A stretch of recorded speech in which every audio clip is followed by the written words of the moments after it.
Love this podcast? Support this show through the Acast supporter feature. It's up to you how much you give, and there's no regular commitment. Just click the link in the show description to support now. This is Alexa. And this is Brianna. And we're Sugar and Spice. And you're listening to Duke Loves Wrestling. Okay, folks, listen, if you checked out the pay-per-view from this past Saturday, Impact Wrestling Slammiversary, it was just something to be seen. I really feel like Impact hit the reset button. You know, with everything going on all over the world and really in the pro wrestling world, they hit the reset button and now they're ready to knock it out of the park. And they're starting off with Slammiversary, so many different changes. You know, they crowned a new world champion, both on the women's and the men's side. So it's just really crazy stuff there. So I said, you know something? You folks know I love to collaborate with people, especially folks who I interact with on social media. And I got one guy who I've been interacting with for years. You know, he does some real creative stuff on his YouTube channel. Just a good dude. So I said, you know what, let me get this guy together. Let's do this special together here and see how it goes. So without further ado, welcome to the Duke Loves Wrestling podcast, my man, the one, the only Wallbucks. What's going on, brother? I am doing great, man. It's been a great weekend. We've got one down and we got one more to go, man. You know, Slammiversary was last night. Extreme Rules is tonight, and I'm very excited. And you know, let's just jump right into it. Slammiversary was, first of all, in your opinion, without digging into the matches first, just tell me about the overall pay-per-view. What did you think? I thought the overall feeling was way beyond any expectations I've probably ever had going into a TNA show. Like, it was my first time buying a TNA pay-per-view in about 3 years, and got to say it was well worth the wait. And I was getting those feelings I had about 10 years ago back in 2009 and 2010 when TNA was really firing all cylinders. And during that time, honestly, there was a lot of those shows and pay-per-views that were better than anything the WWE was producing. And without digging in too much right away, I'll say by the end of it, I definitely felt like they've leveled up without a doubt. What was the first match for Slammiversary? Let's jump right into that one. Yeah, man, absolutely. It was Chris Sabin and Alex Shelley, the Motor City Machine Guns, accepting the open challenge from the Rascals. And, man, they had one of the best tag team matches I've seen, not only this year, but possibly in the last year and a half, maybe even 2 years, man. Like, I had never seen the Rascals or heard of the Rascals before this broadcast last night. And, wow, I was really amazed at how skilled they were, man. And in the end, it was the Motor City Machine Guns picking up that 1, 2, 3. And it was a hell of a way to start off Slammiversary, without a doubt. Sure. And you know, that was it was almost as if the Motor City Machine Guns were looking into a mirror and they were wrestling themselves. You know what I mean? So that was a real interesting back and forth match. The Rascals, two young guys getting it done in there. I was surprised by the finish, though, because I feel like the Motor City Machine Guns, they could have lost that match and still been okay. Yeah, definitely. By beating the Rascals, where do the Rascals go now? You know, so it's almost as if they sacrificed the Rascals in order to push the Motor City Machine Guns to the next level here. And we'll see where that goes. But that was really a surprise for me to see the veterans go over in the Motor City Machine Guns. But it was a pretty good match, though, right? Absolutely, man. I had my brother come over, and he was watching it with me. And, man, we gave it 4 out of 5 stars, man. Like, it was that good, man. And that other team, you know, they might have lost to the Stars, but I definitely see them having a good summer, good fall. I mean, that's how good the showing was. I definitely don't think they lose any momentum. It was just a small bump in the road, which gets to another point in the show. We had Heath Slater making his TNA Impact debut. And once he got backstage, he ran into his partner Rhino, and it looks like they're going to be a team. So I could see the Rascals maybe facing them for Heath and Rhino's first match as a team back together in almost 4 years. So that's where I see the Rascals going, just to kind of bring it full circle. Yeah, no, that's a good point. And shout out to the man formerly known as Heath Slater. I think he's just going to go by Heath now, which, we know who he is. Like you said, that's Heath Slater, Slater Gator. And, yeah, him getting back together with Rhino would be the best thing going right now. Makes a lot of sense. And shout out to Heath. I mean, he's in great shape. He really looks like a grown man.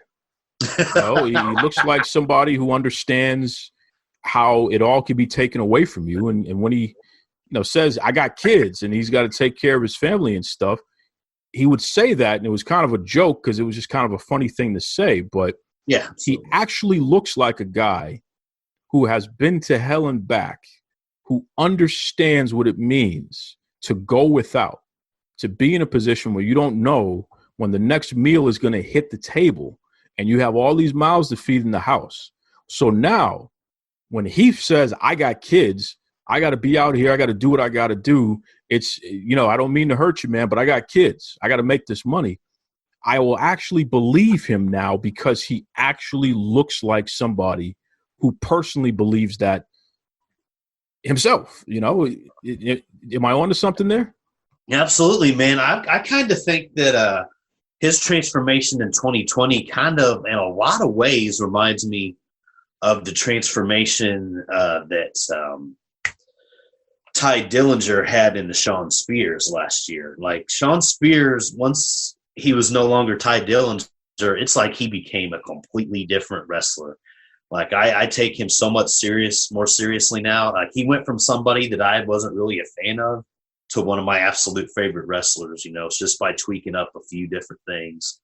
And I see a lot of that similar transformation with what Heath has done in a very much shorter span of time too, to be honest. Sure. And it says something too. I mean, when a person has to go from a gimmick that was more fun loving and ha-ha to something that's a hell of a lot more serious, it really makes you wonder, is that a sign of maturity or is that just a sign of life kicking you in the butt and you responded to it? Makes me wonder. All right, what was the next match on the card there?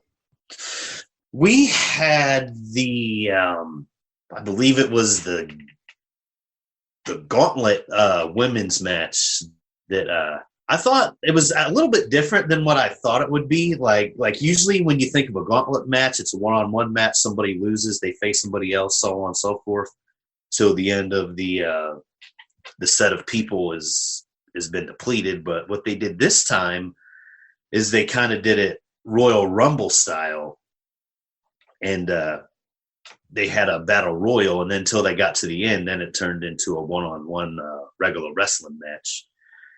And there was a lot of people in that match, man. It was probably 10 or 12 different ladies, somewhere in that range. Madison Rayne didn't even make it to the final four. She was like the sixth to last person eliminated. She was my pick to win. Kiera Hogan, that was my other pick to win. And then she went out right after her. So the two people I was rooting for in that match were eliminated, literally right before the final four of the match. And the winner of that match was former AEW superstar Kylie Ray. And she had a hell of a showing in that match. And she is now the number one contender for the Impact Championship. That was an interesting match there. Like you said, starting off with the confusion in terms of what were the rules for the match. I mean, as you said, they call it a gauntlet match, so you think that people are just having regular wrestling matches and a person gets added after a person's eliminated from the match. But it started off really as a battle royal where you could be thrown out of the ring and that would be considered a loss. So that was very interesting. And then, like you said, at the end, a pinfall won the match.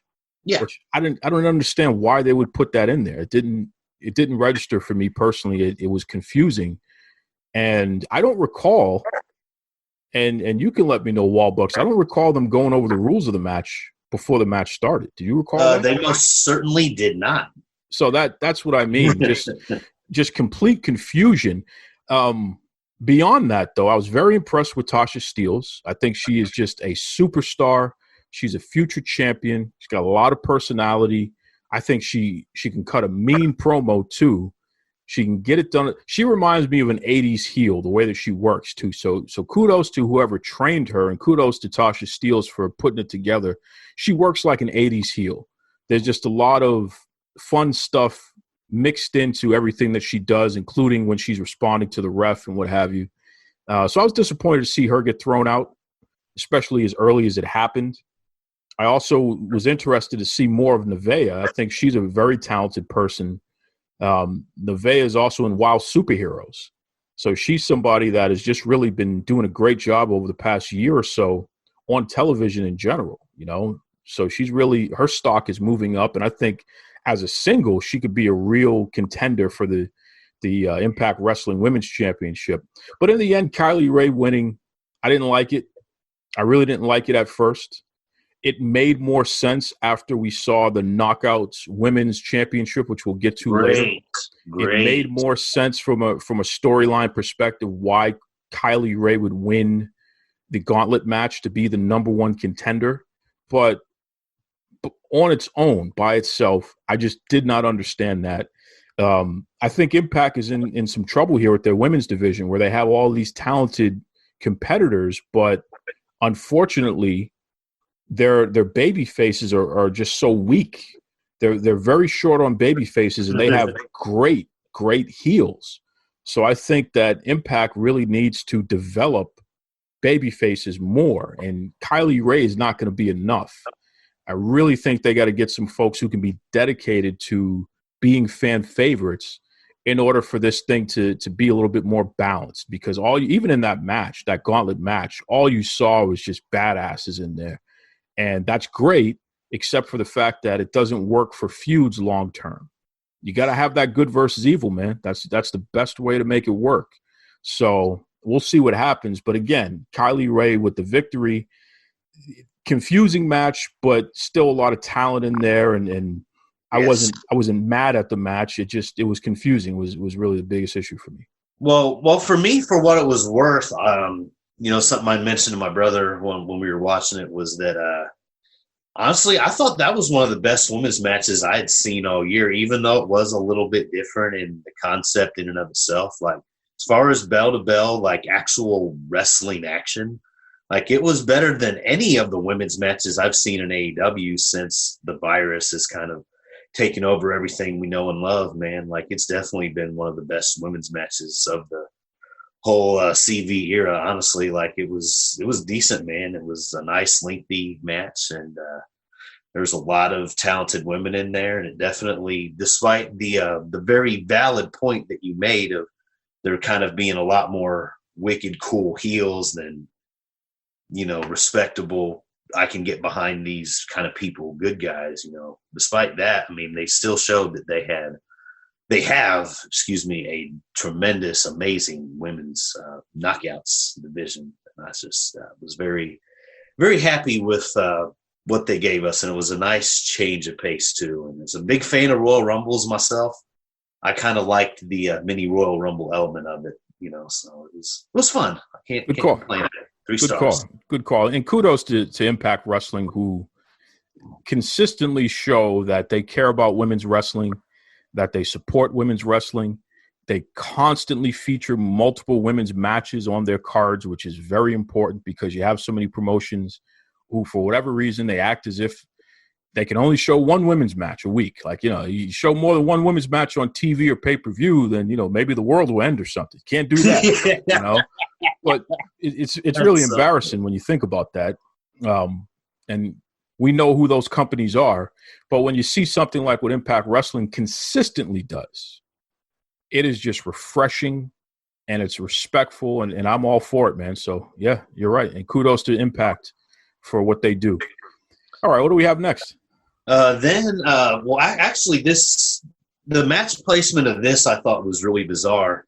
And Actually, it was the second match on the card. The Battle Royal Rumble deal that was actually after this, but it was Tommy Dreamer and Moose. Actually, man, like I really thought that would have been like closer toward the end of the night, and they put it in so early, man. It screwed my head up, man. But the thing that really surprised me was how dominant and just overpowering Moose was on Tommy Dreamer. Yes, I know Tommy Dreamer is a veteran and he's been around a while, but I mean, to be fair, he did start at kind of a younger age, and that's why he's still able to do what he does now. And it's just, it wasn't until like toward the end of the match that he even got the offense in. But honestly, it was a public ass kicking of Tommy Dreamer, and Moose decisively retained his TNA world title. And it wasn't a bad match, but I was hoping it had been a little bit more competitive. 2.5 stars for me. Yeah, I wouldn't even give it that much. I mean, I got to tell you, I'm very disappointed that Tommy Dreamer even laces up the boots still. I think for a guy who, like him, whose body is so worn out, and you can tell he has trouble moving, he has no business being in a match like this. And then you got a guy like Moose, who is just a monster, and he's doing all these flippy moves. I mean, I think back to Brock Lesnar doing that shooting star press at WrestleMania and eating the canvas. He literally landed on his face. Remember that match he had with Kurt Angle? Brock Lesnar has no business doing shooting star presses. Moose has no business doing moonsaults and all this other nonsense that he's been practicing and doing. But it's so damn impressive, though. It's impressive, but it's unnecessary. It's like the Big Show doing a drop kick. Early in the Big Show's career, I'm serious. The guy had a hell of a drop kick early in his career. I mean, it was impressive because this is a giant doing a drop kick. Until you realize this is a giant doing a drop kick. I love it. So, I love the analogy. When I see a guy like Moose do a moonsault, I just got to turn the channel because it's like, all right, what are you doing? You know, you're a guy who's in the NFL. You're a big, strong dude. You look like somebody who can hurt somebody. Put that man in a bear hug. Put that man, work a damn hold. You know what I mean? Pick him apart piece by piece, work a hold. And I'm going to tell you something. And I hope you're listening, Moose, because I never liked you, to be honest with you. But I'm going to tell you something there, Wallbucks. I was watching that women's match between Jordan Grace and Deonna Purrazzo, and I think every man on this card needs to sit down in the classroom and they need to watch that match to learn how to work a body part and work a hold and work to a finish because you wore down an opponent's body part. I think they need to learn from those ladies on how to actually wrestle, because all I saw was a bunch of flippy nonsense that made no sense, especially from a guy like Moose, who should be working a hell of a lot more closer to a Hercules Hernandez or something, instead of working like he wants to be Rey Mysterio Jr. Just embarrassing. Brother. No, you're not. That doesn't like catch your eye when somebody can do that. That is such a rare thing with the big people. It embarrasses me. That's why Brian Cage is so good, man. You know, like Brian Cage would just be a better boring wrestler if he wasn't as athletically gifted, man. Like if the big guys want to do it, you know, that's cool as long as they're smart and don't try to do it so much to where they're putting themselves at risk. But I don't see no problem with it. I gotta respectfully disagree with you there, brother. I do not want to see. Are you a basketball fan? You an NBA fan? No, sir. Okay. Well, I'll use the analogy anyway. I'll use a different analogy then. Are you a football? What's your sport of choice? Besides pro wrestling and MMA, you know, I like NASCAR. You know, I'm a monster truck. I'm a motocross kind of guy. Let's take monster truck, because I grew up on Bigfoot. I was a big Bigfoot fan. You remember Bigfoot? Yeah, I had the video game on the NES Classic. Yes, sir. I used to watch Bigfoot, and what was interesting is that when wrestling would go off on Saturday mornings, they would show monster truck. So wrestling would lead into monster truck. So I got to see Bigfoot, and it's just awesome every week. I even had Bigfoot toys and things like that, right? Okay. Can you imagine Bigfoot going into forget about NASCAR, going into F1 racing and racing around the track, zipping around the track like one of these little F1 cars or something like that. Stay in your lane. You're a big monster truck. Crush things. Literally crush them. I don't want to see you zipping around like you're some F1 racer and flying through the air or something like that when you get into a crash. You're a damn monster truck. So that's my analogy for Moose. Moose needs to be more Bigfoot, and he needs to be less F1 racing, if you ask me. Fair enough. I see your point there. That's a hell of a visual, though, man. I can't lie. Hey, listen, I'm good for that much, okay? All right, what do we have next on the agenda there? Looks like next after that we had I want to say it was yeah, how could I forget? Yeah, it was the X Division title with Chris Bay against Willie Mack, and honestly I pointed this out with my brother. The first thing I noticed, man, and it's something you don't almost ever see looking throughout the history books, seeing not one, but two African-American performers involved in a one-on-one, major championship match. That's a nice thing to see, because it's not something that I can even remember the last time it happened. So I mean, it's cool to see that, man. And they gave us one of the absolute best wrestling matches I'd seen in quite some time. I was very impressed with it, man. And in the end, we had a new star made in Chris Bay, and I can't wait to see what he does as the new X Division champion. Hell of a match, man. 4 stars, brother. Yeah. I was up for this match, and you're absolutely right. To see 2 black wrestlers compete for a title and to put on the exhibition that they did, to just really tear the house down the way that they did, it flies in the face of the narrative that wrestling companies can't hire more black male singles wrestlers because who can we get? Who exists? It flies in the face of the notion that black male singles wrestlers can't be at the top of the card because for some reason there's this concept that, well, they're just not as good, or they're not as marketable, or all this nonsense, all these ridiculous excuses. We live in a society where black male athletes are some of the top endorsers for products, right?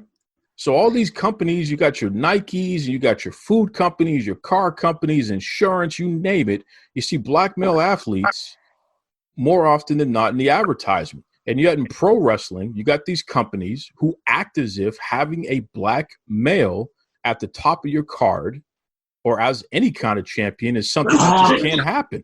You know what I mean? So it's when you see guys like Willie Mack and Chris Bay do what they did, I absolutely agree with you, man. It flies in the face of that kind of nonsense. And I'll say this, first of all, Willie Mack needs to be in the Impact Wrestling title hunt. I think that he doesn't need to be in the X Division any longer. He needs to move up the card because he's that good. And Chris Bay is absolutely a future Impact Wrestling champion because this guy is just completely talented. I've been on Chris Bay. I've been all over him, and he'll tell you I've been on his back. And I've let him know that he needs to pay attention to Johnny Swinger, since that's his coach. And Chris Bay needs to do the right thing and not be losing matches, man. It needs to really get it done in the ring. All that ultimate finesse stuff doesn't matter. When the bell rings, you need to kick some butt. And to his credit, he kicked his butt all the way to the X Division Championship. So as a result, Chris Bay, the next time we have the barbecue, brother, and you know what I'm talking about, the barbecue, you are allowed to get the first plate, which means Chris Bay will be allowed to have the big piece of barbecue ribs. Okay? And let me tell you something, Wallbucks, and you know what I mean. Whoever gets the first plate, they can get the big piece of ribs, man. Okay, we're talking the real meaty, juicy one, the one that was cut that perfect way. There's a piece of meat on both sides of the bone, and it's the best one, all right? That's the crown jewel of the barbecue. Chris Bay gets it because he's the new X Division champion. It's also the freshest piece, too. Let's not forget that. See, you knew exactly what I'm talking about. See, that's what it is. That's why you're the Wallbucks. You know what I'm talking about, brother. So shout out to Chris Bay and shout out to Willie Mack. Just two incredible performers. And again, any wrestling promotion out there, if you don't understand that that's the type of talent that's out there, and there is no reason why you can't have two guys like that tearing the house down, then I don't know what to tell you. You need to get out of the dark ages and come into reality here. That's right. Oh, you couldn't have said that better, man. Yes, sir. Very, very well said. What do you got next? Looks like after that, it was, I do believe, oh man, that was a long. The one thing I noticed right away was there was a point in the night during one of the matches. This I almost guarantee will make Botchamania, where there was music playing like during one of the matches. Like for a good 30, 40 seconds, somebody's music was just randomly playing during one of their matches. And I just thought that was hilarious. And then right before the match I'm about to bring up, there was another technical glitch where they had just had the camera focused on some random part of the arena. And then they went to a graphic, and then the graphic was paused forever. And then we get the package for Sami Callihan and Ken Shamrock against the North. And let me tell you, that match was a little bit of a disappointment. I was expecting it to be just a little bit more exciting. And I definitely was not expecting the North to make it to 1 year as the damn Impact champions, beating Ken Shamrock, the world's most dangerous man, and Sami Callihan, the former Impact world champion, two former world champions, two former, world traveled athletes that have been everywhere, that have beaten up so many big names. For the resume that they both individually have, to lose to those guys, that was the biggest WTF moment of the year for me, of any wrestling pay-per-view I've watched, to see two high-caliber athletes like that lose to two relatively new superstars who have been around a few years but haven't been around nearly as long as the combined time that Sami Callihan and Ken Shamrock has. I mean, that's a huge upset. Blunder. I'm going to give that a 1 out of 5. I don't disagree with anything you said. And let me start off by giving a shout out to the North. Two talented young men who were a little annoying in a good way. So you can't help but root against them because they're so annoying. So keep that up, fellas, because that's fun to watch. Let me be frank, okay? Because Ken Shamrock is a friend of mine. He's been on the Duke Loves Wrestling podcast. He's someone that I have a tremendous amount of respect for. I am one of the original UFC fans, so I remember watching Ken all the way back then. Whether we talk about his pancreas work or bare knuckle fighting, what have you, I am a Ken Shamrock guy, okay? So let me be frank about this. When you have a punk by the name of Sami Callihan, okay, the guy spits on himself. He literally spits in the air, and then he walks underneath it and catches it with his face, okay? So when I see a guy like that, I say to myself, well, there's nobody in their right mind would ever be a tag team with a guy like that because he's disgusting, okay? But Ken Shamrock, he's a good-hearted person. He decided to try to do the right thing and bring this nasty person along, try to help them, maybe find some good hygiene or something like that. Who knows? But Sami Callihan had the audacity to put his hands on Ken Shamrock. I mean, there were a couple of instances where he pushed him. And I'm just going to tell Sami Callihan one time. You don't put your nasty hands on Ken Shamrock. That is the world's dangerous man. That is the UFC Hall of Famer. That is the godfather of mixed martial arts. That is the inaugural TNA Impact World Heavyweight Champion. You don't put your hands on a legend like Ken Shamrock. Okay, I don't know who you think you are, Sami Callihan. I guess that spit has gotten into your face so much that you've lost your mind. But I'm just telling you, brother, I will have Ken Shamrock mess you up.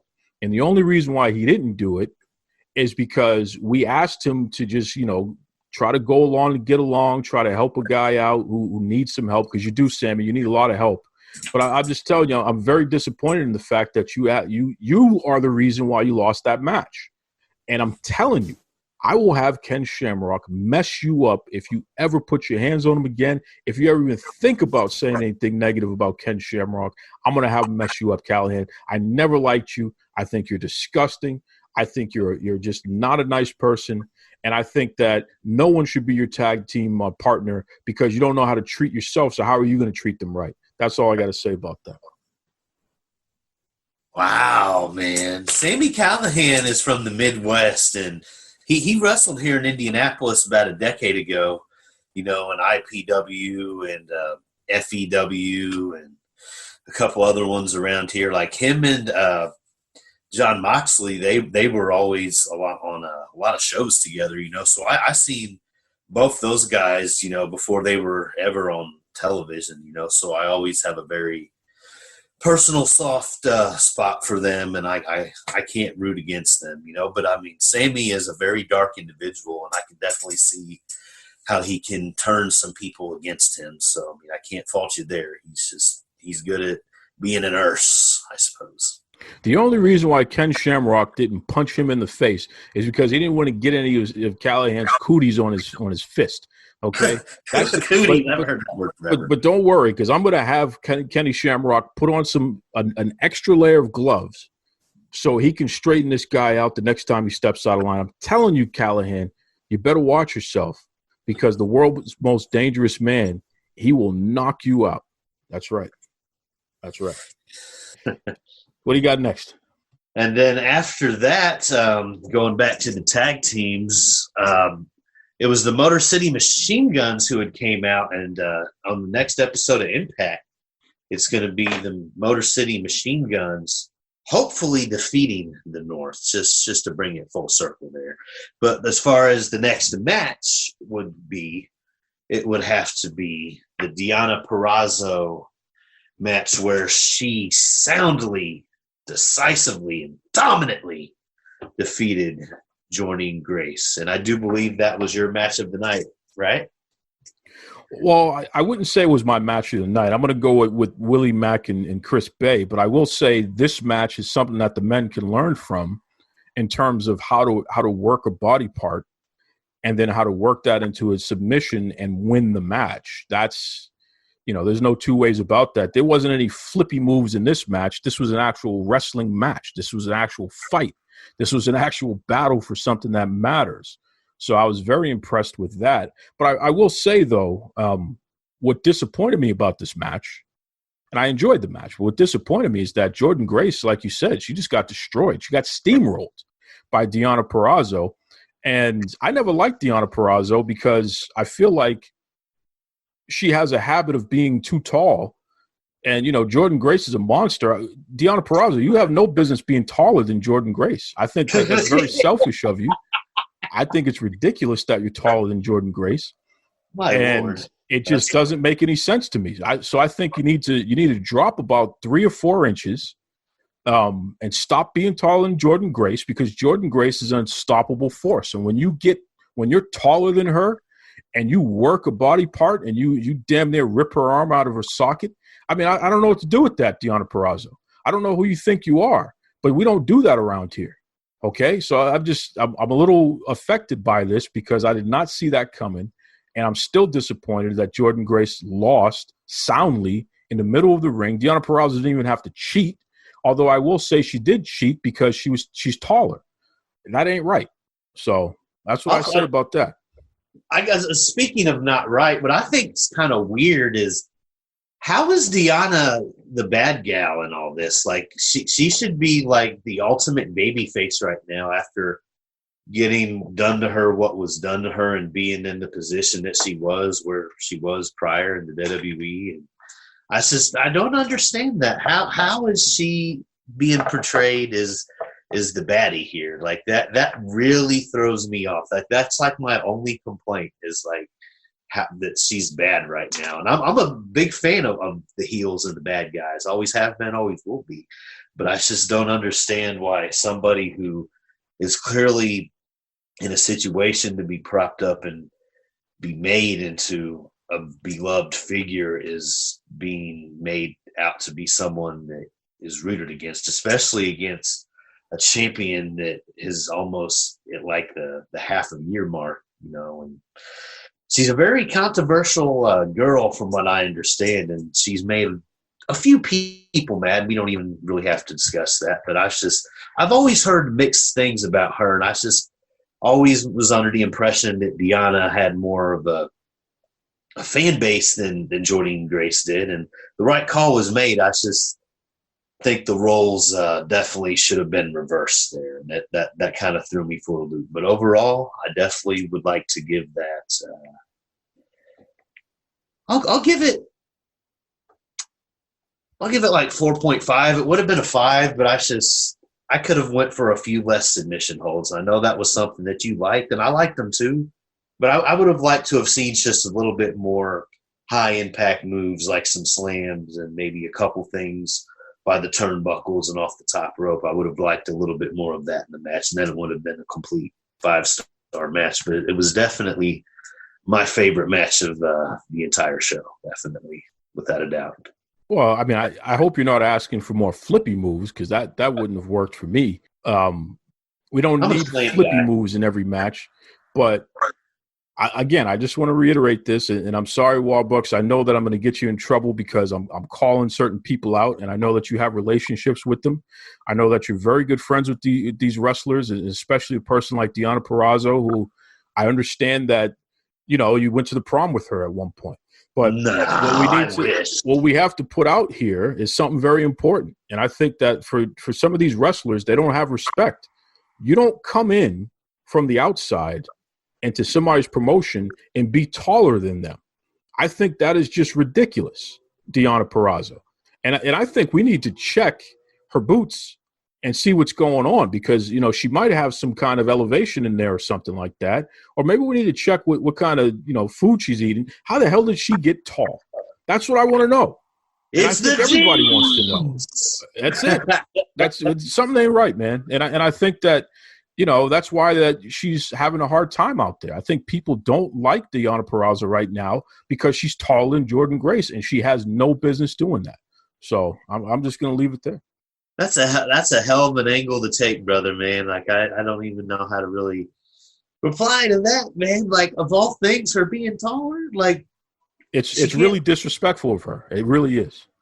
It's how God made her, my man. I'm not buying that, and I think that she's a virtuoso. So virtuosa. Excuse me. She's a virtuosa. So she clearly figured some stuff out.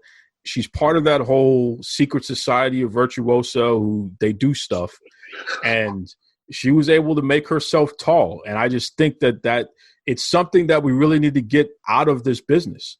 We have no reason for people to be coming into Impact being taller than Jordynne Grace and beating her in matches. That is unacceptable, and I think it has no place in the business right now.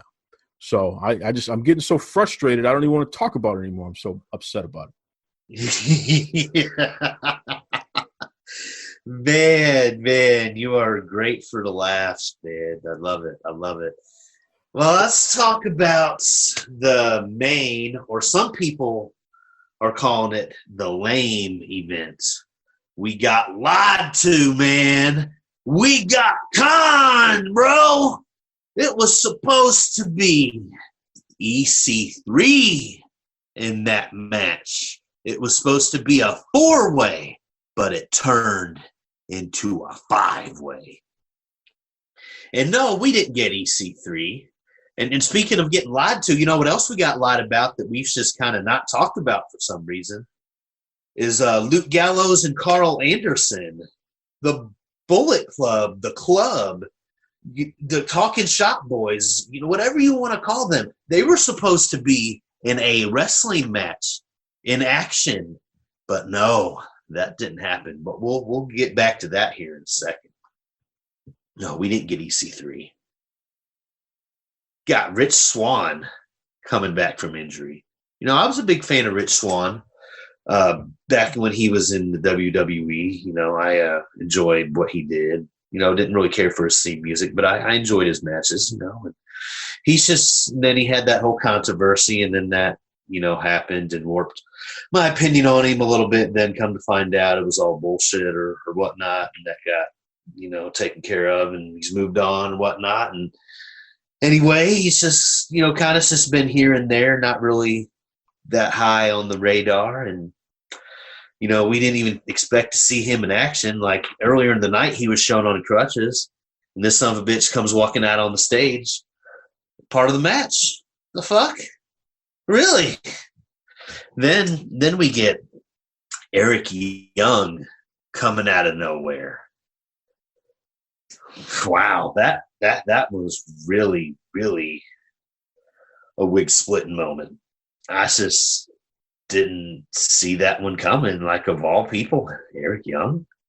I was happy it was him, instead of Rich Swann being the only surprise. So that was saving grace. And then we had Trey, a guy I didn't even know existed until about 48 hours before this pay-per-view took place. I really don't know nothing about him. The little bit of him that I've seen, I definitely think he has no business being in the world title picture. He just doesn't. He screams generic wrestler to me. I don't see anything at all in him, at least not yet. And that's just because I know so little about him and have only seen that one match. But from what I've seen, I just couldn't really get behind it a whole lot. And then we had Mr. Baseball bat to the face himself, Eddie Edwards. And it was the former American Wolf becoming the Impact Wrestling World Heavyweight Champion in the end. Wow, that match, God, I didn't see anything at all in that match happening at all. That was the ultimate swerve, that match was. Wasn't a terrible match. It wasn't a match I could really make fun of or pick apart from an actual action point of view, but it's just everything that took place and the eliminations that took place. I just didn't really understand or like any of it. I thought that match was a blunder creatively, and the way it was executed. And Eddie Edwards, he's a decent wrestler. He's good enough. I like him, but I'm not a huge fan of him, but I like him. He's cool. I just didn't expect to see him become the Impact World Champion. It was a shocking and a strange decision. But then we did get Luke Gallows and Carl Anderson coming out, and we got them completely cleaning up the house to sign us off of the pay-per-view, or so we thought. Right before the pay-per-view went off the air, we got a video package of EC3, so he is going to come in after all. It just wasn't last night, and I thought that was bullshit, man.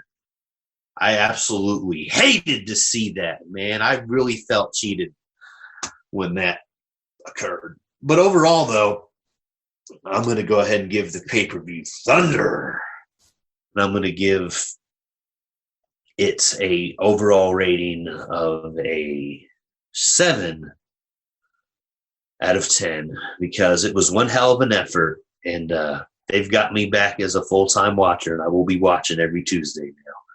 Definitely not mad that I bought it. I'm just mad at the result. But as the old classic rock song goes, you can't always get what you want, but if you try sometimes, you get what you need. And we got what we needed, and that was some amazing professional wrestling action last night. There you have it, folks. You have Wallbucks serenading you with his silk voice. That's right, doing the classic "You Can't Always Get What You Want" by the Rolling Stones. Please, Mick Jagger, don't try to sue me for that. It was just a clip. Just a clip. That's it. Yeah, I wasn't too impressed with this quote unquote main event. It was disappointing. I don't know what Rich Swann is doing. If I'm standing there, I'm supposed to fight a guy, and I got to watch him dance to the ring, carrying on. I don't know what to do with that. And then he gets in the ring, and he's dancing more. Well, how about this? How about I go outside the ring, grab one of those crutches, and wrap it around his head, okay? You don't dance when you're fighting me. You come in the ring, and you fight. So, Rich Swann being in that match didn't make any sense. And as far as I'm concerned, that was a weak way to reintroduce him to the company. I know he was coming off an injury. How did he get a title shot? And if he got a title shot, why isn't it a one-on-one title shot? He was thrown into a mixed bag of nothing, dancing around like I don't even know what. So there's that. One thing I almost forgot to mention, Ace Austin was the fifth member of that match. I got so wound up in the shockiness of that, I forgot to mention that he was in that match. And honestly, he kind of reminds me of their version of I see a lot of Matt Taven in him with his appearance and him with the way he does his hair and coming out with a stick, kind of like how Matt Taven used to do. But I also see a lot of Austin Theory and AJ Styles in him as far as his move presentation and stuff. And I honestly would have preferred to see him shock the world and get the Impact title than Eddie Edwards. Like, Eddie Edwards has already been there and done that, and he didn't really have a whole lot of momentum anyway going into this, and it's just kind of felt like a weird move. It even would have made more sense if Eric Young would have won. It was a strange decision, to say the least, to have Eddie Edwards get that title. Oh, and I don't disagree with you with the Ace Austin comment. I think, he's the guy with the big bodyguard, so why wouldn't he win that match? But I'm not too impressed with Ace Austin overall. I think he still has a long way to go before he should be anybody's champion. But it would have made sense if he would have won that match. Eric Young, it's another one who's wasted. You put him in the match, and he comes in there, and he's not able to properly showcase what he can do. I don't get it, but okay. Then you have a guy like Eddie Edwards, and I'm just going to talk to Eddie. Eddie's a fellow Bostonian like myself. I got a lot of respect for Eddie Edwards. I followed his career from day one. I like his wife. I think she's cool. But I'm going to tell Eddie Edwards something right now. You need to make up your mind, Eddie. You can only go one way or the other. You can't have it both ways. You're either going to be the skinny guy or you're going to be the chubby guy, but you can't be the chubby skinny guy, okay? Especially if you're going to be the world champion. I don't know what's going on with Eddie, why cosmetically he looks the way that he does, but listen, brother, either go full Yokozuna or tone up. But whatever it is that you got going on there, Eddie, I don't like it. And another thing, you've been brawling for too long, Eddie. It's okay to go back to being a wrestler. When you were in Ring of Honor, you were a wrestler. When you first came to Impact, you were a wrestler. At some point, you got into that ridiculous feud with Sami Callihan, and he took that bat to your face, and ever since, you haven't wrestled a match again. You've just been brawling the whole time. And Eddie, it's not going to work, man. It's not going to work. And I don't care if you got Gallows and Anderson, me, you, your mama, or your cousin too. I don't care who's behind you. I'm just telling you, it's not going to work, man. You have to respect your craft enough to get back into shape or just completely be out of shape. You have to respect your craft enough to work a hold. You can't brawl your way through everything. So it didn't make any sense. Hey, come on. He's not Finn Balor.